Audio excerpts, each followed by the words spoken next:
में पहली बार ऐसा हुआ। हाँ मेरे भाई, मतलब आप अगर चैनल से शुरू से जुड़े होंगे तो लगातार हम लोग की 4 डिमांड होती रहती है। क्या?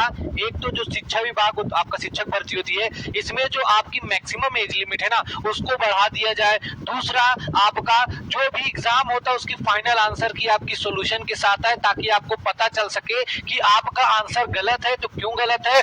और तीसरा मेरे भाई, कि जो आपका सब्जेक्ट कॉम्बिनेशन होता है, कि सब्जेक्ट कॉम्बिनेशन की वजह से जो बच्चे कॉमर्स वाले होते हैं या जिनका लास्ट ईयर में सब्जेक्ट वाला नहीं रह पाता है, तो वो एग्जाम नहीं दे पाते हैं। तो उसमें से मेरे भाई ये पहली एक जीत है। अब इसमें आप ही लोग का हाथ होगा, अदरवाइज किसी का नहीं। तो फिलहाल कल जो आपका यहाँ पे जनरल स्टडीज का जो आपका डीएलएड यानी हेड टीचर का आपका आंसर की आई थी, उसको देखते हैं और उसी में से मेरे भाई मैं आपको एक एक चीज दिखाऊंगा कैसे क्या चीजें है, ठीक है। और यहाँ से एक चीज और है कि जो आपका अभी आंसर की 1 to 5 की आई है, 6 to 8 की आज रात तक आपकी आ जाएगी, और 9, 10 और टीजीटी पीजीटी की। तो आप लोग भी जिन प्रश्नों में आपको डाउट है तो आप लोग ऑब्जेक्शन करिएगा। अब क्यों ऑब्जेक्शन करिएगा? देखो, जिन जैसे कुछ प्रश्न तो कल मैंने आपको दिखा दिया था, तो जब पहले आप ऑब्जेक्शन करोगे मेरे दोस्त, तो यहाँ पे देखो आपको दिख रहा होगा आपका डिलीटेड, ठीक है।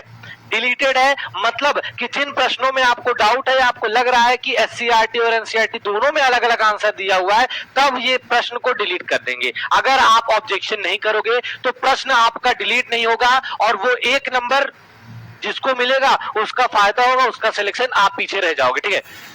और यहाँ पे पूरा इन्होंने सॉल्यूशन भी पूरा डिटेल के साथ एकदम दिया हुआ है, वो सबसे बढ़िया। जैसे आपका जब आंसर की आई थी, लोगों ने ऑब्जेक्शन किया, यहाँ पे अगर राइट साइड देखो, ये पीडीएफ आपको मैं टेलीग्राम पे भेज दूंगा, एक एक प्रश्न का मेरे भाई जो आपने ऑब्जेक्शन, देखो जिन प्रश्न पे ऑब्जेक्शन हुआ है खाली उसी का आपका देखो डिटेल सॉल्यूशन के साथ।